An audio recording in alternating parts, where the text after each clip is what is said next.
Okay, I'm here, Bike Days 2017. We're continuing on with the interview thing going on here on Flat Matters Online. I'm here with Dudelis. Did I get it right? Yeah, Dudelis, yeah. Yeah, so I have to admit though, I don't know a lot about you, so this is going to be interesting. So I'm just going to ask obvious questions. Yeah. So let's start out with your age. My age is 26. So you're a young gun. Whereabouts are you from, Dudelis? I'm from Riga, Latvia. Yeah. Okay, so from Latvia, silly question, how did you get into flatland? Ooh, that was a long time ago. I remember I got a BMX like 2004 or something like that, but then I didn't know what to do with it. I remember, I think YouTube was still in the works then, and I couldn't find anything on the internet. I know I found some old clips, and I met two guys. One of them was flatland rider and one of them was street rider, so I learned something from them. And then 2006, which I considered the beginning of my riding, then I bought a KG, some flatland bike, and then I started riding like seriously. Wow. So, are there any contests like where you live? Not so many, no. Sometimes if there's a contest, then I usually organize it, yeah, together. It's you organize it, wow. Yeah, but some time ago, like a few years ago, we had more contests together with Estonians, also Lithuanians, like. But now it's like not so many riders, and I try to do more contests for the amateurs, for the beginners, my students. Yeah, that's awesome. So you have your own flatland school? Yeah, not only flatland, but BMX freestyle also, like Baltic BMX School, that's the name. Really? That's awesome. I never knew that. See, you learn something new every day. Bike Days, obviously you're here. How long have you been competing for? I've been first international contest, I think it was 2000. Shit, that was fun. It was like, I think first international ones was Estonia. I went to visit Bert, 2008. And then I remember the first real one was 2010 in Cologne. It was the Masters, yeah. And oh my God, it was so impressive. I participated in the amateur class, and I won the competition. I was like, oh, like it was totally unreal. And then after that, I just continued in the pro class because I thought you can't stay in the amateur class. My level was not good enough because for the next years I lived like a master class. Yeah, in the next years I lived in the bottom part of pro class, but that was okay. So this weekend, round one, world circuit. Yeah.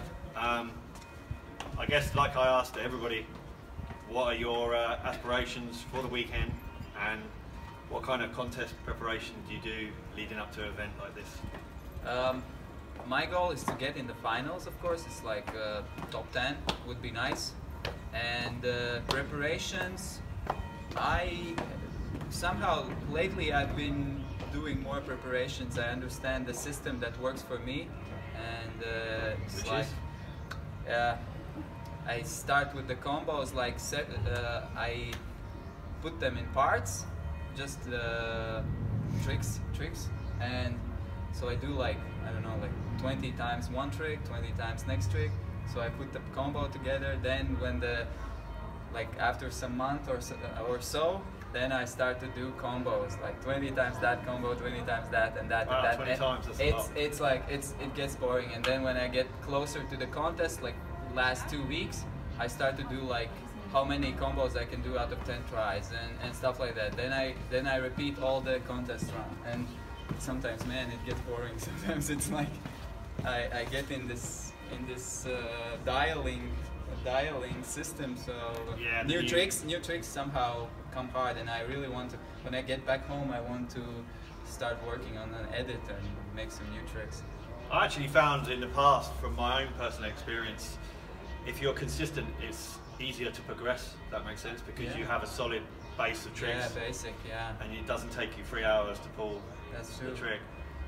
So, predictions for this weekend? If you had to predict one rider that's going to take home the win, who would you say? Ooh, that's hard. I think I like to put people on the spot sometimes. Freestyle. I would say, of course, Dominic, Matthias, and it's like my top 4 is Dominic, Matthias, not in an order like that, but Dominic, Matthias, Alex, and Dub. Those are my four favorite riders, so it's going to be really hard. Yeah, for sure. And what about, you mentioned a little bit about street riding and your bike setup. Talk a little bit about your bike setup, because I was pretty interested in your bike setup. Like, for everyone at home, he has 0 offset forks with a small stem and his bars forward, which if you've ever seen Dudelis' nose manuals, it makes sense to have the bars forward, so when you pop into the nose manual, you're already in what I call the sweet spot. Could you talk a little bit about your bike setup, and has it changed over the years as you became a pro rider, or would you say it's the same? I would say some parts have stayed the same. Recently I just switched to the flatware fork because I rode the Odyssey, the previous version, for a very long time, and it felt really good. So the cranks are from Colony, so those are holding up really well. Colony coaster is really good. But frames, sometimes I change the frames like once in a year or once in 2 years. So yeah, as you said, like the short stem, I could even put the longer one, but I somehow like the angle, also for the front wheel tricks and nose manuals. What else? Recently I switched, like I rode all my, as I would say, career. I rode all my career with the Latin Abbasi, the plastic one. So I switched to this one because I got tired with all the whips and street stuff hitting my legs so painfully.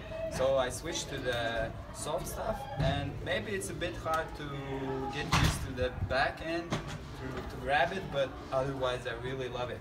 So in the tires, 190 tires, I like them because they don't blow up so fast, and they're strong, stable. Pegs are holding up really long time, so that's my bike setup.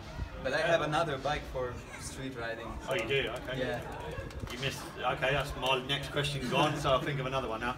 So, this weekend, obviously, if you make finals, you have the bonus trick. Do you have anything like planned, like, or are you just going to freestyle it? The bonus trick, I will try to land the fakie bar ride. Yeah, let's talk about that fakie bar ride. Yeah. That's insane. So, grip ride backwards. Yeah. Yes, I've seen it. It's pretty close to it. Tell me about this crazy trick.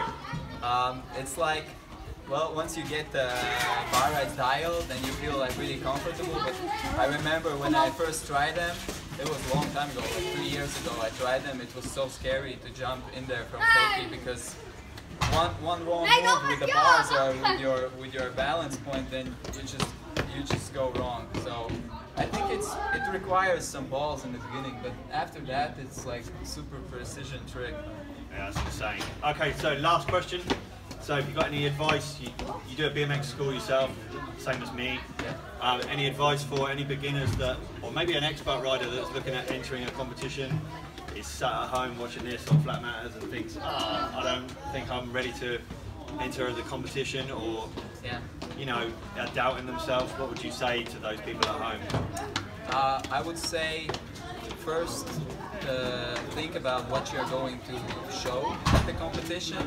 I'm a big fan of like making your routine, and I think don't risk it. Play it a bit safe, because I usually know myself from my experience. I always try to do harder tricks than I can land, and it doesn't work. So I would say just come down a level down, try to do it, always practice it. And I also suggest riders to, like advanced riders and pro riders, I always suggest them to work on their body, like to do exercises and spend a lot of time off the bike than on the bike.